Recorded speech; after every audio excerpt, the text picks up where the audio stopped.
Eu quero trazer uma palavra ao seu espírito, o que Deus colocou dentro do meu coração para alimentar a sua fé. Você pode dar glória a Deus aí?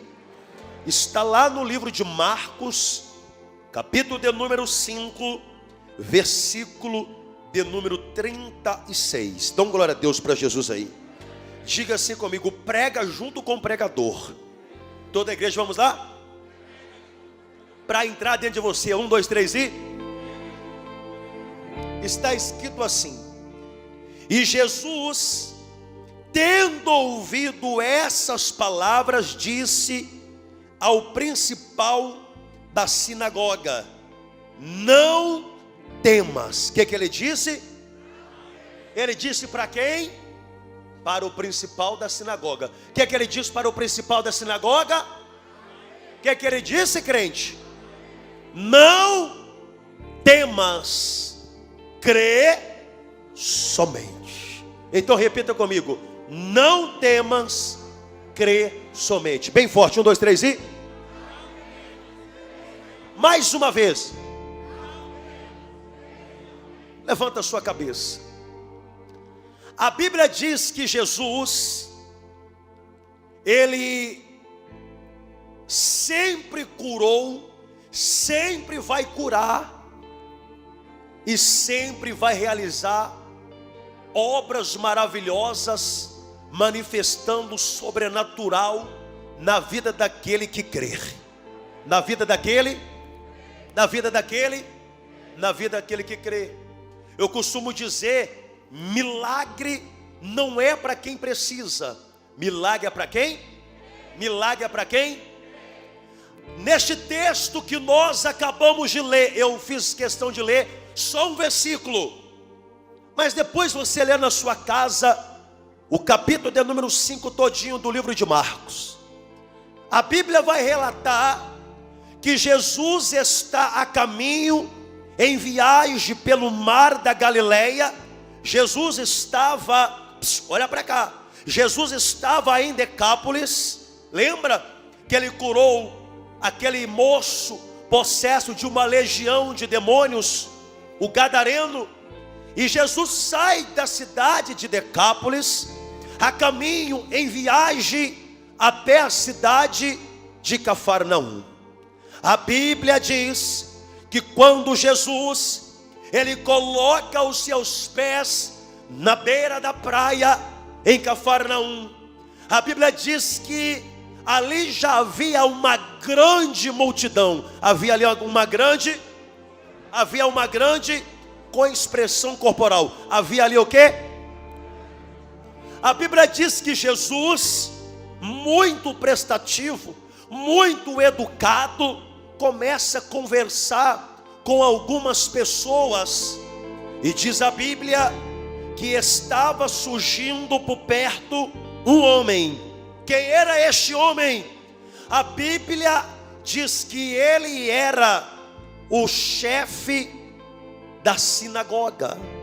A Bíblia diz que ele era o Jairo. E qual era a função de Jairo na sinagoga? Jairo preparava a liturgia dos sermões que ia ser ministrado na sinagoga.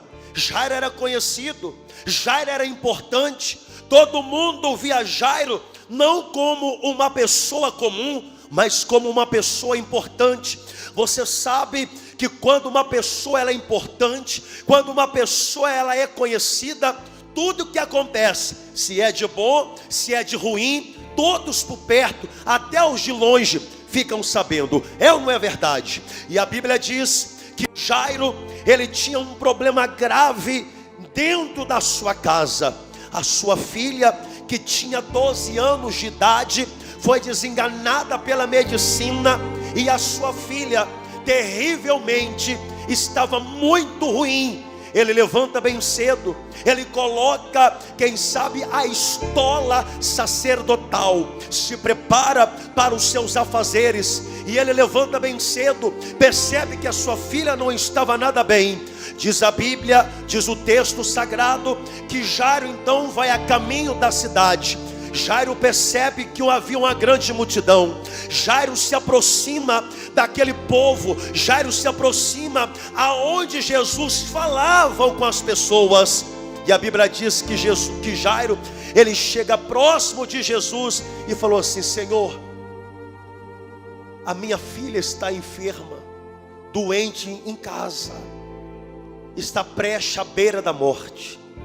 Jesus identificou uma fé viva no chefe da sinagoga, que era Jairo. Jesus vai identificar a fé em você nessa noite.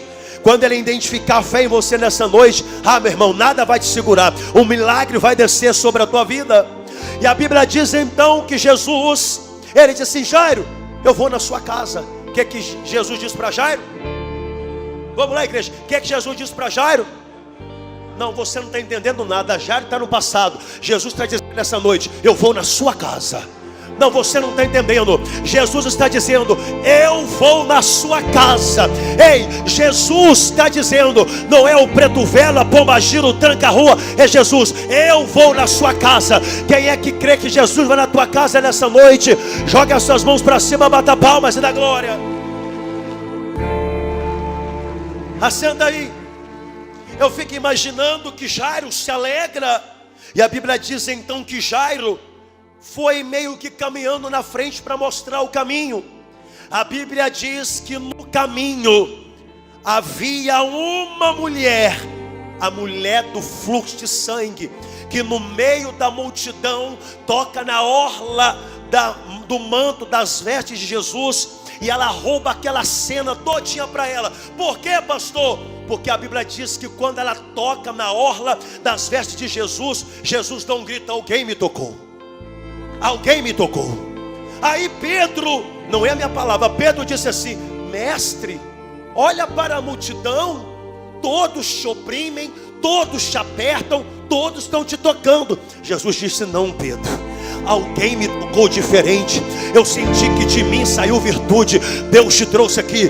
Toca nele diferente, porque quando você tocar nele diferente, por meio da tua fé, o seu milagre vai acontecer. Quem crê, bata palmas e dá glória. Assenta aí. A Bíblia diz então que neste momento veio um sujeito no meio daquela multidão. Diz a Bíblia que aquele sujeito, aquele mensageiro, de longe, ele foi olhando para Jairo. É impressionante. Tem pessoa que de longe, quando ela quer te trazer uma má notícia, você já reconhece. Pela cara do sujeito você já sabe. A Bíblia diz que aquela pessoa, aquele mensageiro disse assim: Jairo, não incomode mais o mestre. A sua filha está morta. Acabou. Já era. Talvez você entrou aqui nessa noite, alguém disse para você: acabou. Você mesmo disse: acabou. Você mesmo dentro de você disse: pastor, realmente acabou. Acabou o casamento, acabou a vida financeira, acabou a empresa, baixou as portas. Acabou, pastor, a alegria, acabou aquela expectativa, aquela esperança, a força, já era, acabou. Mas aprenda o que Jesus disse para Jairo. A Bíblia diz que Jesus, operando milagres, os ouvidos, ouvindo o mensageiro dizer para Jairo que a sua filha estava morta, Jesus disse assim: Jairo, não temas, crê somente. Não temas, crê somente. Ei, por que Jesus disse para ele: não temas, crê somente? Jesus estava dizendo: não deixe a dúvida, não deixe a incredulidade atrapalhar o seu milagre. Não deixe a dúvida, não deixe a incredulidade atrapalhar a bênção que Deus tem para você. Deus te trouxe aqui nessa noite para eu profetizar na tua vida. Manda essa dúvida, manda essa incredulidade para o quinto dos infernos. Quem crê, bata palmas e dá glória. Assenta aí que eu estou terminando. E a Bíblia diz que Jairo já estava ficando para baixo, já ergue novamente, fé no mestre, fé no que ele disse. E a Bíblia diz, resumindo a minha palavra, eles chegaram na casa de Jairo. Depois você lê Quando Jesus chega na casa de Jairo, tinha clima de luto. Quando Jesus chegou na casa de Jairo, tinha tristeza, pessoas se lamentando, se lastimando, chorando. É assim que acontece na vida de muita gente. Quando Jesus chega na vida de muitas pessoas, elas estão no pó, elas estão no chão, elas estão na sarjeta, ela está na cova dos leões, ela está na fornalha ardente, ela está no vale, ela está no deserto. Mas graças a Deus que Jesus chegou. Graças a Deus que Jesus chegou. Graças a Deus que o Mestre chegou. Bata palmas e dá glória.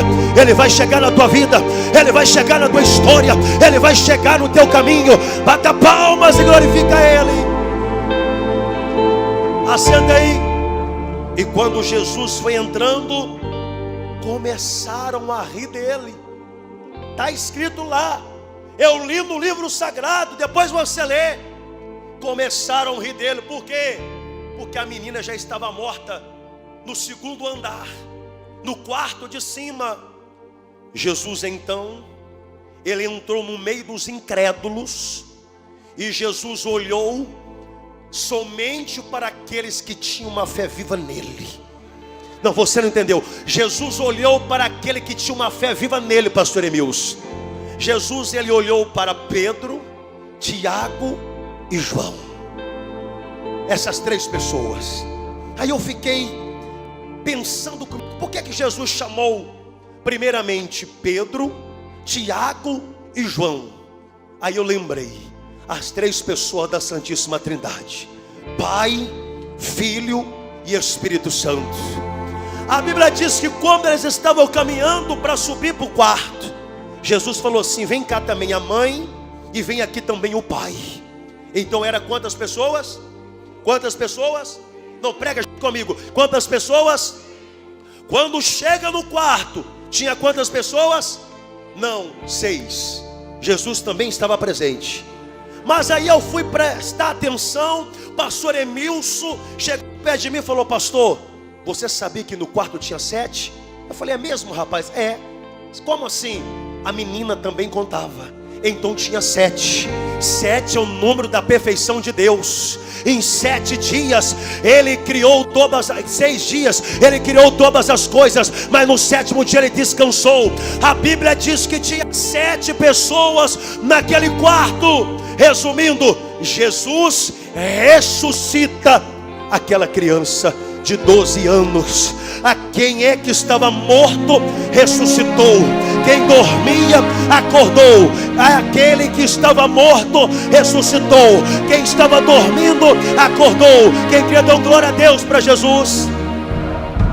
A Bíblia diz que quando a menina ressuscitou, Jesus disse assim: filha, desce e vai comer. O que Jesus disse para ela? O que Jesus disse para ela? Caminha nas páginas da Bíblia comigo sobre esta revelação. Todos riram quando o autor e consumador da fé da vida chegou. E todos tiveram que engolir sua incredulidade e ver o milagre descer. Não, você não está entendendo. Todos duvidaram, mas eles tiveram que ver com seus próprios olhos o milagre descer, que era a filha de Jairo, que havia ressuscitado.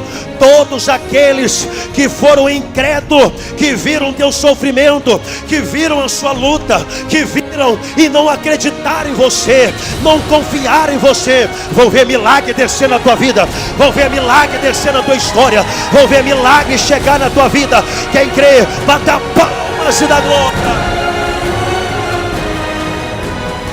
Tem milagre descendo do céu. Tem milagre descendo do céu. Pastor, não está entendendo que milagre é esse? É o milagre que vai chegar no casamento. É o milagre que vai chegar no trabalho. É o milagre que vai chegar na vida espiritual. É o milagre que vai chegar no teu ministério. É o milagre que vai chegar em todas as áreas da sua vida. Quem crê no seu milagre, bata palmas e dá glória. Levante as duas mãos para os céus e diga: Ele é maravilhoso. Aplauda o nome de Jesus.